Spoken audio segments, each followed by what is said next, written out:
अब उत्तराखंड की बात कर लेते हैं। पुष्कर सिंह धामी आज उत्तराखंड के मुख्यमंत्री पद की शपथ लेंगे। पुष्कर धामी को कल सर्वसम्मति से देहरादून में बीजेपी विधायक दल का नेता चुना गया था।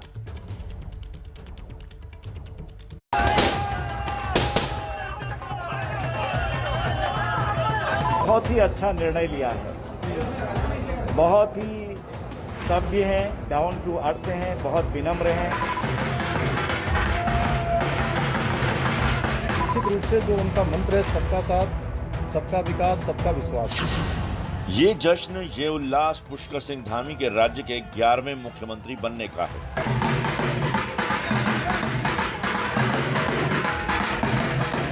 पिछले 4 महीने में उत्तराखंड को तीसरा मुख्यमंत्री मिला है। आज शाम 5 बजे पुष्कर सिंह धामी उत्तराखंड के सीएम पद की शपथ लेंगे। एक नए नौजवान नेता को मुख्यमंत्री के रूप में सर्वसम्मति से चुना है।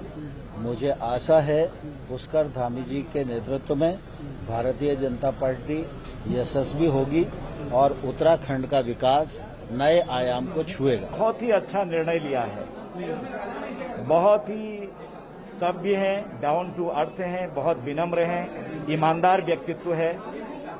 इसी की हमको अपेक्षा थी और वो आज यहाँ पर पूर्ण हुआ है।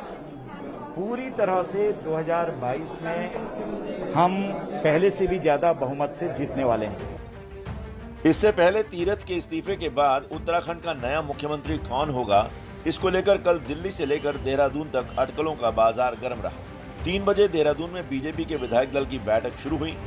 बैठक में दिल्ली से पहुंचे केंद्रीय पर्यवेक्षक, सांसद, विधायक और नेता मौजूद थे। बैठक में तीरथ सिंह रावत और प्रदेश अध्यक्ष मदन कौशिक के नाम का प्रस्ताव रखा और सर्वसम्मति से धामी का नाम तय हुआ। बीजेपी ने तमाम अनुभवी विधायकों को दरकिनार करते हुए युवा चेहरे पर दांव खेला है।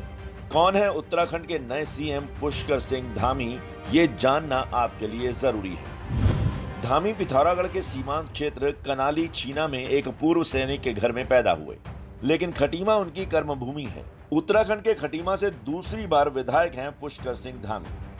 उत्तराखंड बीजेपी युवा मोर्चा के अध्यक्ष भी रहे हैं। पूर्व सीएम और महाराष्ट्र के राज्यपाल भगत सिंह कोश्यारी के करीबी हैं। 45 साल के पुष्कर धामी उत्तराखंड के सबसे कम उम्र के मुख्यमंत्री बनेंगे। निश्चित रूप से जो उनका मंत्र है सबका साथ, सबका विकास, सबका विश्वास, उसको निश्चित रूप से हम चरितार्थ करेंगे।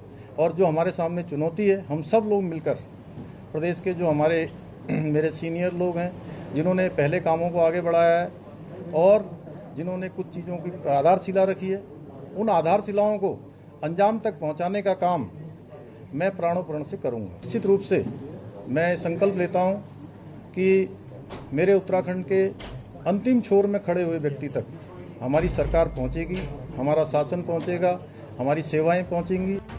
राजपूत समाज से आने वाले धामी राज्य के तेज तर्रार नेताओं में शुमार हैं। बीजेपी के पिछले दोनों मुख्यमंत्री गढ़वाल क्षेत्र के थे, लेकिन इस बार कुमाऊं से धामी को चुना गया है। पुष्कर के क्षेत्र खटीमा में जश्न का माहौल है। ग्रामीण खुशी मना रहे हैं कि उनके अपने बीच का लड़का आज राज्य के मुख्यमंत्री पद की शपथ लेने जा रहा है। बहुत अच्छा लग रहा है। अच्छा दुख हो रहा है, उसके पिताजी ने नहीं देखी है, वो नहीं देखना चाहते थे। याद आ रही है तो खुशी हुई है, खुशी के यहाँ जा रहे हैं। समय तो बहुत कम है, लेकिन मैं समझती हूँ कि जितना भी समय है उसमें वो पूरी लगन और मेहनत से, जितना भी उनसे हो सकेगा पूरी मेहनत से वो अपने क्षेत्र, अपने प्रदेश के लिए कार्य करेंगे, उसको आगे बढ़ाने के लिए कार्य करेंगे। एक तरफ बीजेपी नया नेता चुनकर राहत की सांस ले रही है, तो वहीं कांग्रेस बीजेपी पर हमलावर है। पार्टी महासचिव रणदीप सुरजेवाला ने मुख्यमंत्री बदले जाने पर बीजेपी पर हमला बोला। उत्तराखंड की देवभूमि में सत्ता लोलुपता, राजनीतिक अस्थिरता, सत्ता की मलाई बांटने की होड़, रोज बदलने वाले मुख्यमंत्रियों की कुर्सियां और भारतीय जनता पार्टी के नेतृत्व की विफलता का रोजमर्रा का उदाहरण बनता जा रहा है। इसके अलावा पंजाब कांग्रेस का झगड़ा सुलझाने में जुटे हरीश रावत भी उत्तराखंड कांग्रेस की तरफ से मोर्चा संभालने को तैयार है। उत्तराखंड के पूर्व सीएम हरीश रावत ने ट्वीट किया, बीजेपी के मुख्यमंत्री चयन का सीन नाटकीय तरीके से समाप्त हुआ। कुछ लोगों के लिए अंगूर हमेशा हमेशा के लिए खट्टे हो गए हैं। आज शुभकामना देने का दिन है। कल मैं इस सारे घटनाक्रम की राजनीतिक चीर-फाड़ करूंगा। उत्तराखंड चुनाव का काउंटडाउन शुरू है। अगले साल की शुरुआत में उत्तराखंड में चुनाव है, लेकिन कांग्रेस भी सत्ता वापसी को बेकरार है। ऐसे में देवभूमि उत्तराखंड में वार पलटवार अब चुनाव तक यूं ही चलता रहेगा। तो आज उत्तराखंड के 11वें मुख्यमंत्री पद की शपथ लेने जा रहे पुष्कर सिंह धामी से बातचीत की हमारे संवाददाता नीरज पांडे ने। सुनिए। हमारे साथ बात करने के लिए हैं उत्तराखंड के नवनियुक्त मुख्यमंत्री पुष्कर सिंह धामी साहब। धामी साहब, पहले तो आपको एबीपी न्यूज की तरफ से बहुत बहुत बधाई। क्या उद्देश्य रहेगा, चूंकि समय बहुत कम है? धन्यवाद।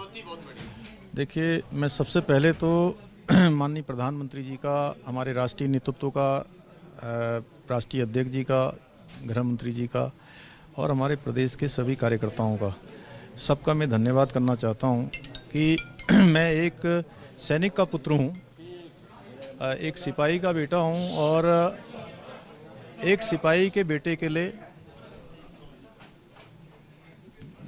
एक मेरी माँ है जिन्होंने मुझे पैदा किया, एक मेरी जन्मभूमि है और एक पार्टी मेरी माँ है जिसने मेरा विकास किया और मुझ जैसे एक सामान्य परिवार में पैदा हुए, बिना किसी राजनीतिक पृष्ठभूमि के व्यक्ति को बहुत सारे संगठन में दायित्व दिए, विधायक बनाया और साथ में आज मुख्य सेवक के रूप में उत्तराखंड की जनता का सेवा करने का काम दिया है। तो उनकी जो भी अपेक्षाएं हैं, जो पार्टी नेतृत्व की अपेक्षाएं हैं और उत्तराखंड की जनता की जो अपेक्षाएं हैं, मैं कोशिश करूंगा कि हर संभव उनकी अपेक्षाओं पर खरा उतरूं। उसके लिए मेरा हर संभव प्रयास रहेगा। पुष्कर जी, बहुत थोड़ा समय बचा है इस कार्यकाल का, इस पंचवर्षीय का, और चुनौतियां बहुत बड़ी हैं। क्योंकि आपको 2022 का चुनाव लड़ना है, तो कोई दिमाग में ब्लूप्रिंट है कि नहीं आप लोग 2022 में फिर से रिटर्न करेंगे इस उद्देश्य के साथ? देखिए, निश्चित रूप से हमारी सरकार ने बहुत सारे काम किए हैं, बहुत सारे काम किए हैं। पूरे प्रदेश के अंदर काम में कोई कमी नहीं है और मोदी जी के नेतृत्व में जो उनका एक मूल मंत्र है, ध्येय वाक्य है कि सबका साथ, सबका विकास और सबका विश्वास, उस ध्येय मंत्र को लेकर हम लोगों के बीच में जाएंगे।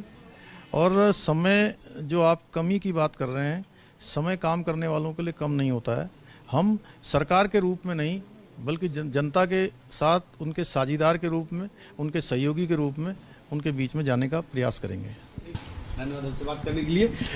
उत्तराखंड के नवनियुक्त मुख्यमंत्री पुष्कर सिंह धामी साहब थे, जिन्होंने साफ तौर पे कहा कि चूंकि कार्यकर्ता के रूप में एक जिम्मेदारी मिली है और 2022 में उसी जिम्मेदारी के साथ वापस आएंगे। कैमरामैन मनोज के साथ नीरज पांडे, एबीपी न्यूज, देहरादून।